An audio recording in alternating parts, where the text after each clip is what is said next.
Ajo kujtohet një aksion I madh I prokurorisë së Prizrenit janarit të vitit 2026, ku arrestuan 39 persona pas raportimeve të insajderit për zyrtarët e Byros Kosovare të Sigurimit për aferën e pagesës së dëmeve të aksidenteve që nuk kanë ekzistuar fare. E një hulumtim tjetër, disa mujori I gazetës Insajderi ka zbuluar se në këtë institucion ka funksionuar edhe një skem tjetër e dyshimt financiare. Sipas dokumenteve të siguruara nga Insajderi, disa punëtorë të BKS-s kanë përfituar pagesa shtesë për tej pagës zyrtare të cilat më pas janë tërhequr në para kesh. Në vijim do t'ju tregoj se si funksionante kjo skem dhe disa nga personat që figurojnë si përfitues. Kjo dosje ndryshe nga rasti I ish drejtorit Sami Mazreku dhe ish shefit të financave Valon Berisha është tentuar të mbahet larg vëmendjes publike, ndërsa Banka Qendrore e Kosovës ka trajtuar çështjen vetëm përmes masave administrative. Dokumentet e siguruara nga gazeta Insajderi tregojnë se kjo skem nuk ka qenë kufizuar vetëm te punëtorët e nivelit tol. Përkundrazi, lista e përfituesve sipas auditimit dhe vendimeve të brendshme shtrihet deri te struktura drejtuese e institucionit. Fillimisht në fund të shkurtit të vitit 2026, BKS tentoi ta mbylli rastin me këta 12 emra, kryesisht staf administrativ dhe punëtor të pikave kufitare: Meriton Berisha, Dorontina Stublla, Lavdim Statovci, Lindita Cakaj, Saranda Sogojeva, Vanesa Gashi, Arta Kasrati, Ilir Prapashtica, Bashkim Vitia, Fatime Hamiti, Liridon Makolli dhe Afrim Kryeziu.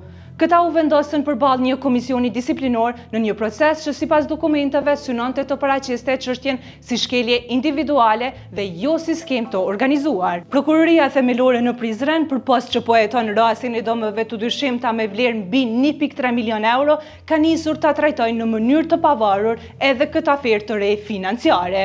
Përpjekja e BKS-s për hetime të brendshme nuk zgjati shumë. Pyetjet e insajderit të datës 30 mars 2026 ndryshuan edhe listën edhe funksionimin e komisionit. Në këtë mënyrë, I njëjti person që kishte rol në hetimin e brendshëm pra Faik Sulejmani, drejtor I departamentit ligjor, përfundoi vetë në listën e të dyshuarve.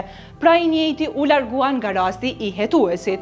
Arsyeja u bë më e qartë 2 javë më vonë. Me vendimin e 14 prillit të vitit 2026, lista të dyshuarve u zgjerua në 16 persona, duke përfshirë edhe figura të menaxhmentit të lartë: Faik Sulejmani, Rezar Tatafilaj, drejtoresh e departamentit të sigurimit kufitar, Edona Ahmeti, drejtoresh e departamentit të kartonit të gjelbërt dhe Valmir Rexha, mbikëqyrës I dëmeve. Edhe pse në raport nuk përmendën shifra, Insajderi merr vesh që në disa raste, disa punëtorë të BKS-s morën deri në 5.000 euro shtesë. Sipas raportit, një nga praktikat më problematike ka qenë transferimi I drejt për drejt I mjetëve të BKS-s në llogaritë private të punëtorëve, praktikë e cilësuar si rrezik I lartë për manipulim dhe keqpërdorim financiar. Shifrat tregojnë një rritje të vazhdueshme nga rreth 8.000 euro në vit gjatë vitit 2019-2020 në 29.000 euro në 2021, mbi 62.000 euro në 2022 dhe deri në 67.989 euro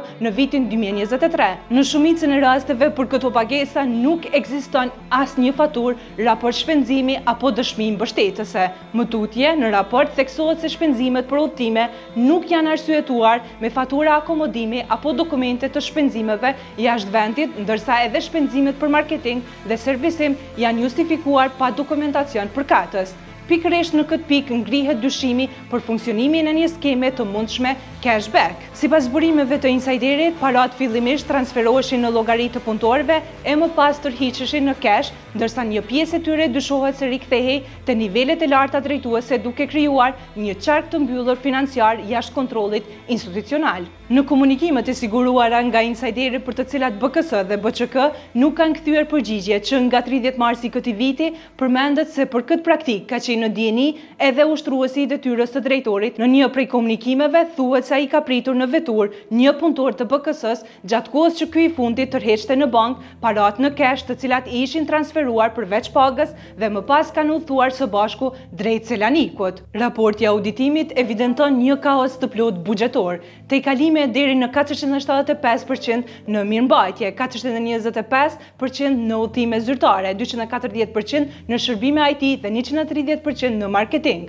Banka Qendrore e Kosovës ka qenë në dini të raportit që nga dhjetori i vitit 2024. Në një përgjigje për insajderin, BÇK pati deklaruar se ka ndërmarrë veprime brenda mandatit të saj përmes ekzaminimeve, rekomandimeve dhe masave korrigjuese administrative. Dëshmia e brendshme e Ilir Plapashticës hedh dritë më shumë rreth këtij keqpërdorimit të fondeve publike. Sipas emaillit konfidencial, ai shërbente vetëm si ndërmjetës për tërheqjen dhe dorëzimin e mjeteve të drejtuesit, ndërsa përgjegjësia për arsyetimin e shpenzimeve mbetej e paqartë. Udhëtimet në Selanik dhe Londër përshkruhen si pjesë e një modeli të përsëritur të shoqëruar me mungesë dokumentacionit të plot financiar. Në serialin e famshëm Familja Moderne, Ilir Plapashtica luante rolin e Longarit, një personazh që shpesh përfshihej në situata komike. Por në jetën reale, brenda Byros Kosovare të Sigurimit, ai është gjendur në qendër të një drame financiare.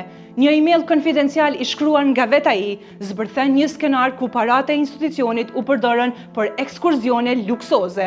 Në prill të vitit 2023, në llogarinë e Ilir Plapashticës, shef i trajnimeve në BKS atko u transferuan 5.000 euro me një urdhër të prerë nga lart. Plapashtica tregon si u dërgua në bankë për të nxjerrë paratë keq që do të shpenzoheshin nga eprorët e tij. Këto mjete unë i kam tërhequr komplet nga banka në LB dhe ja kam dorëzuar në zyrë drejtorit të financave Zotrit Berisha, dëshmon Plapashtica në emailin drejtuar BKS-s, duke shtuar se në makinë gjatë tërheqjes ishte i shoqëruar nga Shefik Grabovci. Ky i fundit, pasi që Mazreku dha dorëheqjen, u bë ushtrues detyre i drejtorit të BKS-s. Në emailin e tij, Plapashtica ka rreshtuar emrat e grupit të madh që morën pjesë në këtë udhëtim të financuar me mjetet e tërhequra kesh.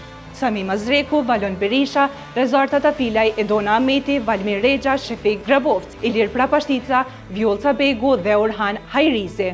Nga Greqia në Londër, skema përsëritet. Historia nuk mbaron në Selanik. Vetëm një muaj më vonë, një tjetër shumë prej 2.000 euro u transferua në llogarinë e Plapashticës për një udhëtim në Londër.